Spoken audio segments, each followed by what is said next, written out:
नात्यात नाही, आम्ही कुणाच्या मध्यात नाही, आम्ही कुणाला काय बोलत नाही, तरी सुद्धा आम्हालाच त्रास कसं काय?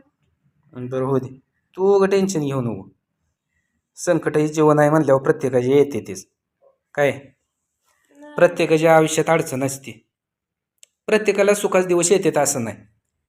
सुख आपण आपण किमान आहे त्रास कोणाला आपण देत नाही, आपल्यालाच का त्रास देते?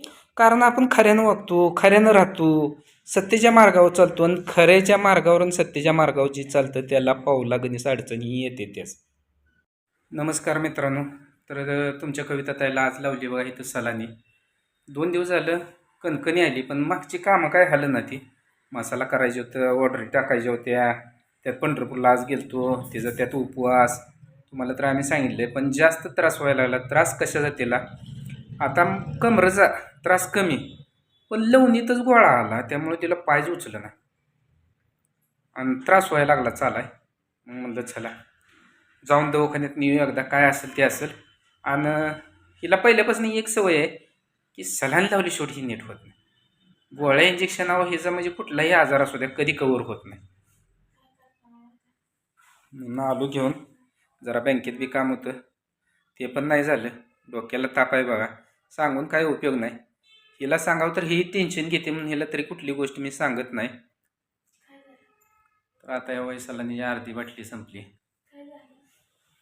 काय आता उद्या बोलवलंय अजून, काय व्हायचं आहे?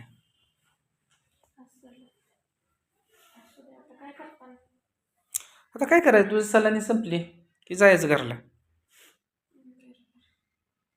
काय बरं वाटतंय का नाही? तसं नाही, पण शरीरात थोडंफार तर इंजेक्शन गेल्यावर काय आराम, किंवा ते तुझं गुडघं दुखत होतं, ठणकं मारत होतं, मुंग्या येत होत्या, काहीतरी कमी काहीच नाही. मग कसं दवाखान्यात येऊन तर काय उपयोग आहे? तुला जर आजारच तुझा काही होत नसेल तर.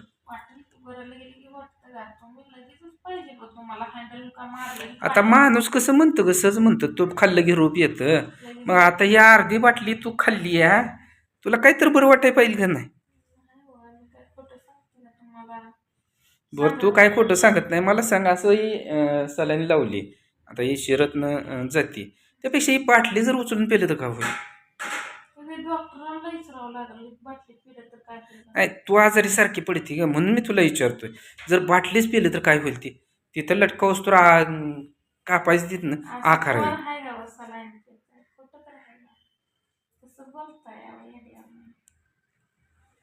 तर जाऊ द्या मित्रांनो, हिचा चेहरा बघून तुम्हाला समजतंय. काय हसवण्याचा प्रयत्न करतोय, पण हे काय हसत नाही.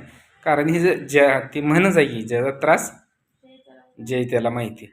आपण नुसतं म्हणणार आहे काय दुखतंय का ग, काय बरं वाटतंय का, ती उत्तर द्यायची ती देणारच आहे. पण तिचा त्रास काय आपल्या विचारण्यानं कमी होत नाही.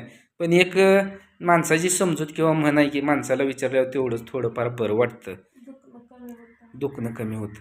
पण मी विचारलं हिचं दुखणं वाढतं, त्यामुळे मला विचारायला नको वाटतं. तरी पण म्हटलं बाय तुझं काही दुखतंय का?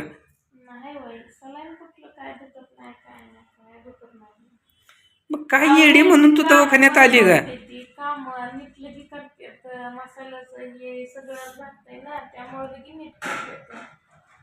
आता ज्या ठिकाणी आम्ही मसाला करायला जातो तिथं रात्री हिला सोडून मी घरी गेलो होतो. तर हिला ज्यादा त्रास व्हायला लागला, बस उठ करायला लागली म्हणून त्या ताईने काय केलं, घरी नेलं, चहा केला.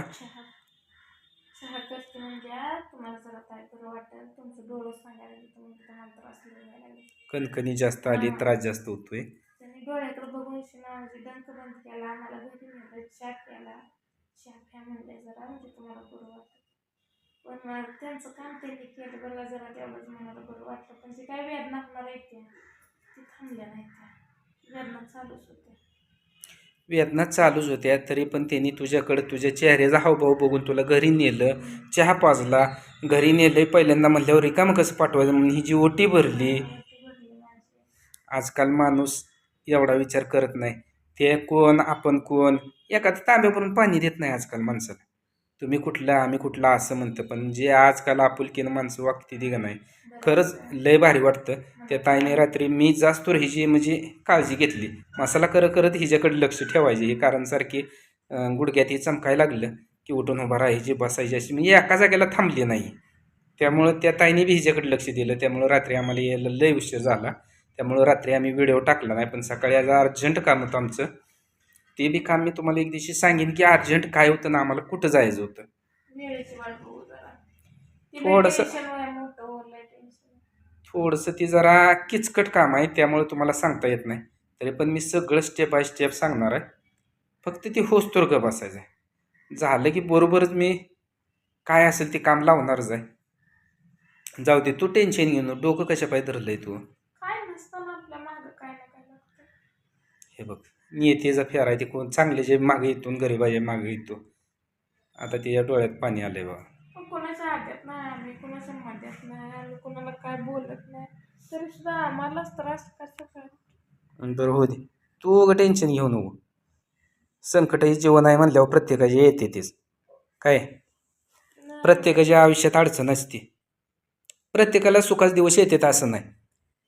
सुख आपण आपण किमान आहे त्रास कोणाला आपण देत नाही, आपल्यालाच का त्रास देते ती. कारण आपण खऱ्यानं वागतो, खऱ्यानं राहतो, सत्तेच्या मार्गावर चालतो आणि खऱ्याच्या मार्गावरून सत्तेच्या मार्गावर जी चालतं त्याला पावला गणित अडचणी येते त्याच.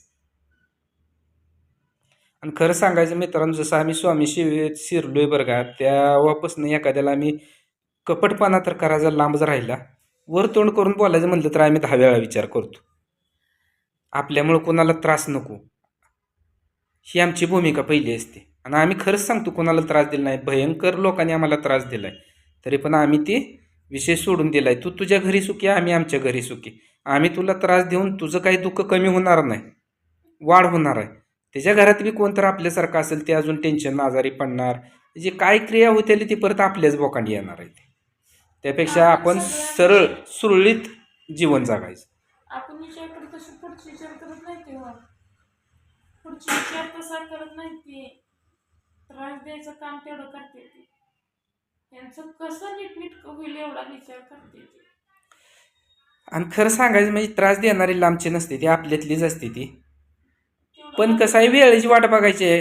परमेश्वर हाय अजून. मी तिचं फेरत फिरतो. हां कर्म चांगले केलं ना कुठं अडचण येत नाही. ज्या हाताने करायचं ना त्याच हाताने फेडावं लागतंय. आधी काय म्हणते ते दुसऱ्याचं काळं करायच्या आधी आधी आपलं स्वतःचा हात काळं करावं लागतं तेव्हा दुसऱ्याचं काळं होतं. आणि पहिली म्हण होती हो बापानं करायचं आणि लेकाला फेडायचं. आता जे काय कर्म जे ती करल ना त्याला जाण्याच्या अगोदर फेडूनच जायचं. किती त्रास द्यायचा आहे, कुठं जायचं आहे, काय करायचं, किती करायचं तेवढं करा, किती पळायचं तेवढं पळा. पण एवढं लक्षात ठेवा की हे सण आमच्या हातात आहे. तुम्ही किती जर पळला तर तुमच्या हाती काय लागणार नाही. काय सगळं जे काय आहे ते आमच्या हातात आहे. त्यामुळे फुकट पळून दुसऱ्या त्रास देऊन काहीच उपयोगाचं नाही. व्यर्थ आहे ती सगळं व्यर्थ. त्यामुळं तुम्ही जिथं आहे तिथं थांबा. आम्हाला पुढचं पाऊल अजून उचलायला लावू नका. कारण की आम्हाला कुणाला त्रास द्यायचा नाही. त्यामुळे मी सावधान करते. आम्हाला मस्त त्रास झालाय, मस्त टेन्शन आलंय. पण मी एक खरं सांगते, मनापासून सांगते, कधी कुणाला कुणी त्रास देऊ नये. एखाद्या अर्ध्या डोक्याची असते त्यांना किती जर चांगलं सांगितलं तर समजत नाही. ती वाईटच करते ती कारण ती वाईटमध्ये शिरलेली असते ती. त्यांचं आयुष्य गेलं वाईट कुकर्म करण्यात. दुसऱ्याला सुखानं जगू द्यायचं नाही, सुखानं राहू द्यायचं नाही, त्याच्या मागं झंझट लावायचं. अरे त्याच्या मागं झंझट लावाय बी तुला 4 पैसे घालवावं लागतात. आधी तू 4 पैसे घालवतोय तेव्हा दुसऱ्याला 4 पैसे घालवायची वेळ येते. पण आम्हाला तिची गरज किंवा काही म्हणजे आवश्यकताच भासत नाही. कारण ह्या परमेश्वरानं अशी काय आमच्या संग माणसं जोडलेली आहे ती की एका प्रत्येक कॉलवर अडचणीत उभा राहणार आहे तेवढं लक्षात ठेव. प्रत्येक अडचणीत उभा राहणार आहे ते आमचं काय म्हणणं आहे की भिऊ नको मी तुझ्या पाठीशी आहे. तशी सगळे आमच्या पाठीशी आहे. ते जगाचा मालकच आमच्या पाठीशी आहे. त्यामुळं तुला आम्ही भेटणार नाही. तुला काय करायचं ते कर. आणि तुझ्या ह्या असल्या वागण्यानं आमच्यात अशी अवस्था आहे. जरी काय मोहरत झालं तर ह्याला जोखमदार तूच राहणार आहे आणि तुला परत आम्ही सोडणार नाही. हे तुला सुटसुटीत सांगतो. कारण ही सगळं जे काय आमच्या मागे सर्कल फिरवणारे तुम्ही 2 जी व्यक्ती आहे ना तुम्हा दोघाला